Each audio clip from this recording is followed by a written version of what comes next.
രാഷ്ട്രീയത്തിലും പത്തനാപുരത്തെ പ്രാദേശിക തലത്തിലും വലിയ ചർച്ചകൾക്ക് വഴിവെച്ചിരിക്കുകയാണ് മന്ത്രി കെ.ബി. ഗണേഷ് കുമാറിന് നേരിട്ട അപ്രതീക്ഷിത തിരിച്ചടി. മന്ത്രി പ്രസിഡന്റായിരുന്ന പത്തനാപുരം NSS താലൂക്ക് യൂണിയൻ പിരിച്ചുവിട്ടിരിക്കുകയാണ്. ഭരണസമിതിയിലെ പകുതിയിലധികം അംഗങ്ങൾ ഗണേഷ് കുമാറിനെതിരെ കലാപമുയർത്തി കൂട്ടരാജിവെച്ചതിനെ തുടർന്നാണ് രജിസ്ട്രാറുടെ ഈ നിർണായക നടപടി. സ്വന്തം തട്ടകത്തിൽ ഇത്തരമൊരു തിരിച്ചടി ഗണേഷ് കുമാർ സ്വപ്നത്തിൽ പോലും കരുതിയിട്ടുണ്ടാകില്ല. ആകെ 19 അംഗങ്ങളുള്ള ഭരണസമിതിയിൽ 10 പേരാണ് ഒന്നിച്ച് രാജിക്കത്ത് നൽകിയത്.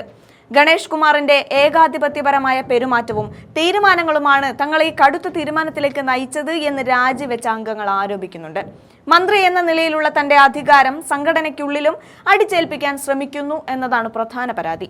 ഭരണസമിതിയെ വിശ്വാസത്തിലെടുക്കാതെ ഏകപക്ഷീയമായ തീരുമാനങ്ങൾ കൈക്കൊള്ളുന്ന രീതി അംഗീകരിക്കാനാവില്ല എന്ന് ഇവർ തുറന്നടിക്കുന്നുണ്ട്. ഈ വിവാദങ്ങൾക്ക് പിന്നിലെ പ്രധാന കാരണം പത്മ കഫേയുമായി ബന്ധപ്പെട്ട തർക്കങ്ങളാണ് എന്ന് പറയപ്പെടുന്നുണ്ട്. NSS താലൂക്ക് യൂണിയന്റെ കീഴിലുള്ള ഈ കഫേയുടെ നിർമ്മാണത്തിലും നടത്തിപ്പിലും ഗണേഷ് കുമാറിനെതിരെ ഗുരുതരമായ ആരോപണങ്ങളാണ് ഉയർന്നത്.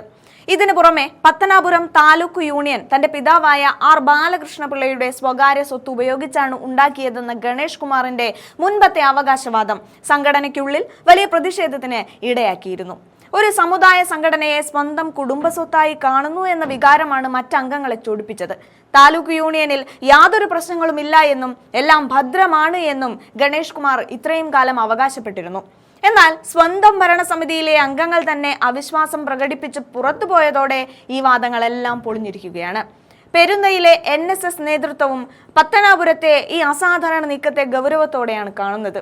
ഗണേഷ് കുമാർ എന്ന രാഷ്ട്രീയ നേതാവിന്റെയും മന്ത്രിയുടെയും പ്രതിച്ഛായക്ക് സമുദായ സംഘടനയ്ക്കുള്ളിൽ ഏറ്റ ഈ പരിക്ക് വരും ദിവസങ്ങളിൽ വലിയ ചർച്ചയ്ക്ക് വഴിമരുന്നിടും എന്നത് തീർച്ചയാണ്.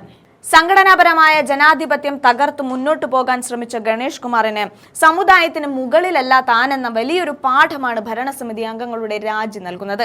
പത്തനാപുരത്ത് എന്നും ചോദ്യം ചെയ്യപ്പെടാത്ത നേതാവായിരുന്ന ഗണേഷിന് ഇപ്പോൾ സ്വന്തം പാളയത്തിൽ നിന്ന് തന്നെ തിരിച്ചടികൾ തുടങ്ങിയിരിക്കുന്നു എന്നത് രാഷ്ട്രീയ കേരളം ഏറെ കൗതുകത്തോടെയാണ് വീക്ഷിക്കുന്നത്. ഈ തിരിച്ചടിയിൽ നിന്നും ഗണേഷ് കുമാർ എങ്ങനെ കരകയറും എന്നും നേതൃത്വത്തിന് അടുത്ത നീക്കം എന്തായിരിക്കുമെന്നും വരും ദിവസങ്ങളിൽ നമുക്ക് കാണാൻ സാധിക്കും.